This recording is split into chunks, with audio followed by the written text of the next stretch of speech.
کبھی آپ نے سوچا ہے کہ اگر پوری دنیا آپ کے خلاف ہو جائے، اگر سچ بولنے کی قیمت جان سے بھی زیادہ ہو جائے، اگر ایمان بچانے کے لیے آپ کو سب کچھ چھوڑنا پڑے، تو کیا آپ اتنی ہمت کر پائیں گے؟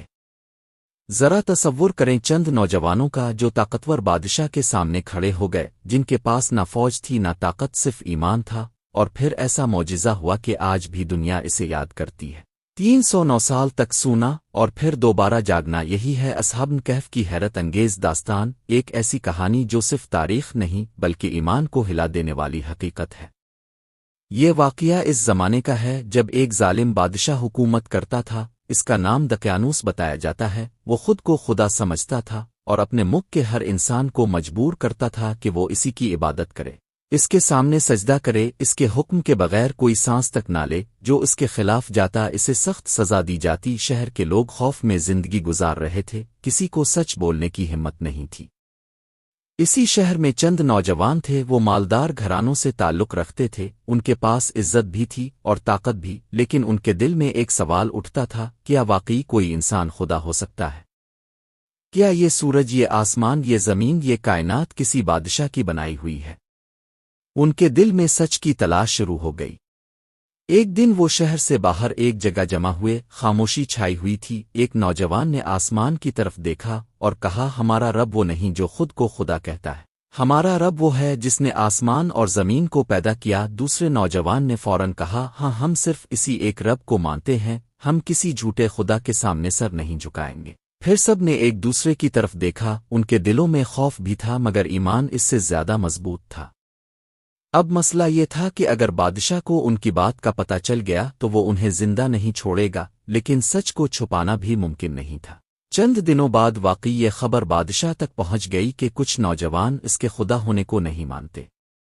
بادشاہ نے فوراً حکم دیا کہ انہیں دربار میں پیش کیا جائے۔ دربار لوگوں سے بھرا ہوا تھا، سپاہی کھڑے تھے، بادشاہ تخت پر بیٹھا تھا، اس کی آنکھوں میں غرور تھا۔ اس نے نوجوانوں کو دیکھا اور کہا، مجھے خبر ملی ہے کہ تم میری عبادت سے انکار کرتے ہو، کیا یہ سچ ہے؟ ایک لمحے کے لیے خاموشی چھا گئی، لیکن پھر ان نوجوانوں میں سے ایک آگے بڑھا۔ اس نے پورے اعتماد سے کہا، ہمارا رب آسمانوں اور زمین کا رب ہے، ہم اس کے سوا کسی کو خدا نہیں مانتے۔ اگر ہم ایسا کریں تو یہ بہت بڑی غلط بات ہوگی۔ دربار میں سناٹا چھا گیا، کسی نے سوچا بھی نہیں تھا کہ چند نوجوان بادشاہ کے سامنے اتنی ہمت سے بات کریں گے۔ بادشاہ کا چہرہ غصے سے سرخ ہو گیا، اس نے کہا، میں تمہیں وقت دیتا ہوں، سوچ لو، تو میری عبادت کرو، پھر انجام کے لیے تیار ہو جاؤ۔ نوجوانوں نے ایک دوسرے کی طرف دیکھا، انہیں معلوم تھا کہ اگر وہ واپس شہر میں رہے تو ان کا ایمان خطرے میں پڑ سکتا ہے، اس لیے انہوں نے فیصلہ کیا کہ وہ سب کچھ چھوڑ دیں گے، اپنا گھر، اپنی دولت، اپنی زندگی کی آسائشیں، صرف ایمان بچانے کے لیے۔ وہ خاموشی سے شہر چھوڑ کر نکل پڑے۔ راستہ لمبا تھا، پہاڑوں کے درمیان سفر کرتے ہوئے وہ ایک غار تک پہنچے۔ یہ وہی غار تھی جسے بعد میں پوری دنیا نے اصحاب کہف کی غار کے نام سے جانا۔ انہوں نے غار میں داخل ہوتے ہوئے دعا کی، اے ہمارے رب، ہمیں اپنی رحمت عطا فرما اور ہمارے اس کام میں ہمارے لیے آسانی پیدا کر دے۔ یہ دعا ایک عام دعا نہیں تھی، یہ ان دلوں کی فریاد تھی جو صرف اللہ پر بھروسہ کر چکے تھے۔ پھر اللہ نے ایک ایسا معجزہ دکھایا جسے سن کر عقل حیران رہ جاتی ہے۔ اللہ نے ان نوجوانوں پر نیند طاری کر دی، ایسی نیند جو چند گھنٹوں آدنوں کی نہیں بلکہ صدیوں کی تھی۔ وہ غار میں سو گئے، سورج نکلتا رہا، سورج ڈوبتا رہا، موسم بدلتے رہے، نسلیں بدل گئیں، بادشاہ مر گیا، سلطنتیں ختم ہو گئیں، لیکن وہ نوجوان غار میں محفوظ رہے۔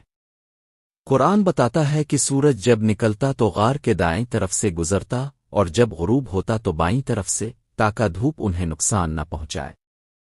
ان کے ساتھ ایک کتا بھی تھا، وہ غار کے دہانے پر بیٹھا رہتا جیسے پہرا دے رہا ہو۔ اللہ نے ان کے جسموں کو بھی محفوظ رکھا، وہ کروٹیں بدلتے رہے تاکہ جسم خراب نہ ہو۔ اگر کوئی شخص انہیں دیکھتا تو اسے لگتا کہ وہ جاگ رہے ہیں، حالانکہ وہ گہری نیند میں تھے۔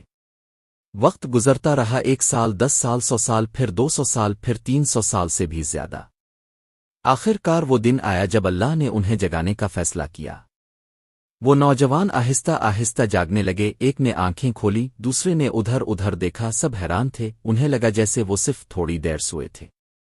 ایک نے پوچھا، ہم کتنی دیر سوئے رہے؟ دوسرے نے جواب دیا، شاید 1 دن، اس سے بھی کم۔ پھر انہوں نے کہا اللہ بہتر جانتا ہے ہم کتنی دیر سوئے لیکن ہمیں بھوک لگ رہی ہے، ہم میں سے کوئی شہر جا کر کھانا لے آئے۔ انہوں نے اپنے ایک ساتھی کو چند سکے دیے اور کہا شہر جا کر دیکھنا، صاف ستھرا کھانا لینا اور احتیاط کرنا، کسی کو پتہ نہ چلے۔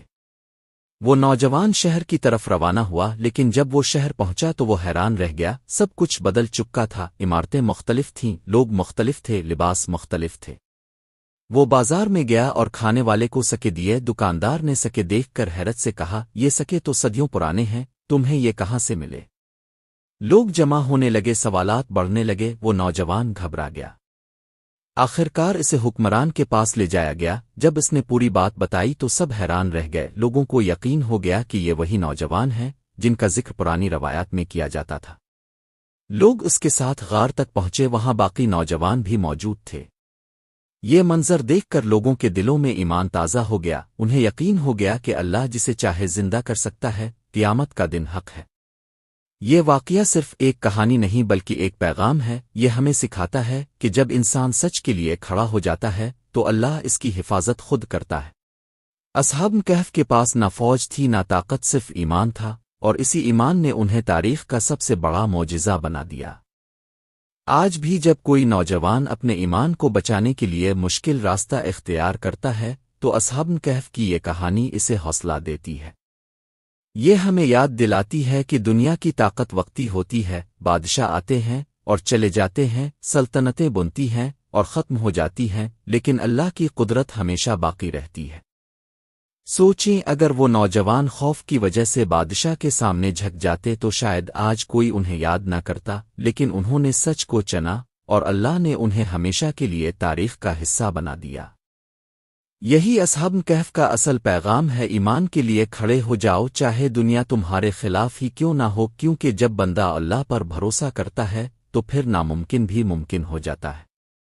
اور یہی وہ راز ہے جس نے چند نوجوانوں کو صدیوں بعد بھی زندہ مثال بنا۔